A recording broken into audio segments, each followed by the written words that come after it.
Hello everyone, welcome to the class of AI, and we were doing data analysis and prediction using machine learning methods for COVID data. And we were where we left last time, that we were doing the analysis of the data, and we were finding the variation in the number of confirmed cases on the daily basis, right? So continuing from there, today we are going to answer the questions that what are the confirmed cases trend pattern from the first day of incidence, then fatality trend from the first day of incidence, then comparison cases and fatality worldwide trend on normal and log scale, correlation between confirmed cases and fatalities worldwide, and then confirmed cases worldwide trend without China data, and fatalities cases worldwide trend without China data. So these are the six questions which we are going to answer today. So if you can see, we are plotting the confirmed cases trend pattern data from the first day of incidence, and what we can see from here is that you can see there is a clear peak in the confirmed cases from the first day of incidence in US, which seems an exceptional. You can see it's growing exponentially. And if you see China is means from the day of the first case it's going up, and then towards now it's nearly 2 months plus, and it's showing in stabilization in their cases, right? And apart from there are other countries such as Turkey is here, United Kingdom is here, Iran is here, and Spain and Italy are still growing, crossing the China. Recently they have crossed China around here, which is I think 22nd or 23rd of March. So this is how the confirmed cases has increased when they have reported the first case of the incidents within the country. Now if we go forward and we do some kind of analysis on basically the fatality cases, so means after the figure will show us that when the first fatality happened and how the trend happened. So you can see in US when the first death happened, the starting point was 0, and then it's growing from here to here, and within the 30 days, it's not still 30 days when US have reported the first death. You can see how exponential they have grown, and currently the Italy is leading in the number of fatalities they have, and you can see the green curve. This is the exponential growth in the death rate, fatality rate in Italy, and this blue one is Spain, and then this is China, and here you can see Iran, and somewhere here it's United Kingdom, and here it's Turkey, Switzerland, India, and Pakistan lying here, which has not shown so much of means that's a good thing also, because they have just started reporting their cases of coronavirus. So you can clearly see that how exponential the US has shown, means within the 30 days how many deaths they have nearly, which is crosses nearly more than 8,000, right?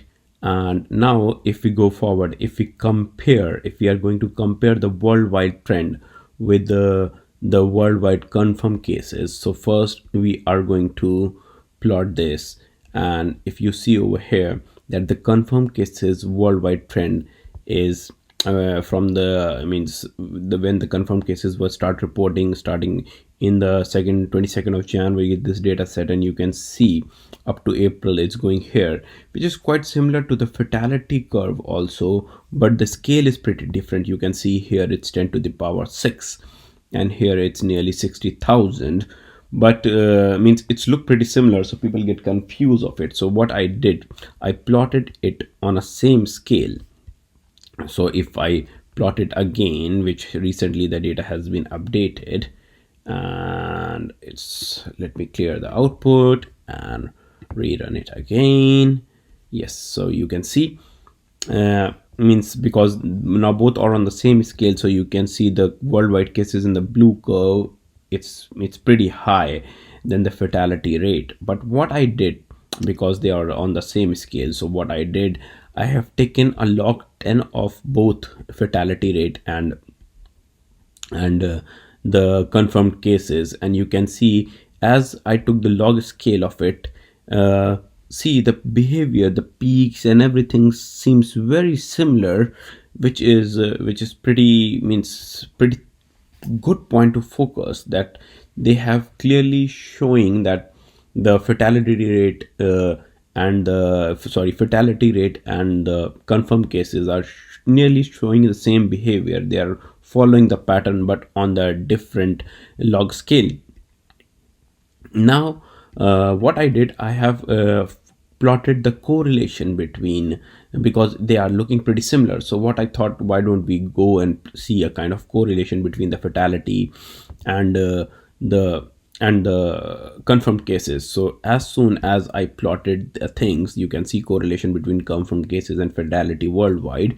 You can see there seems pretty straight line, which is a positive correlation. And when I have plotted the correlation coefficient, which is seems r square value of 99%, 0.99, which means this is highly correlated, highly correlated things.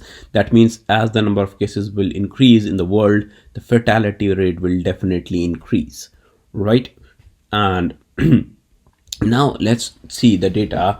Let's see the plot between the fatality rate and the confirmed cases without the China. So what we did, we have excluded the case of China here within both plots. And when I did the plot, you can see that China, without China confirmed cases and without China fatality, it's again pretty similar. So what I did, again I plotted them on the same scale, and you can see the fatality started on the 3rd of Feb without the China.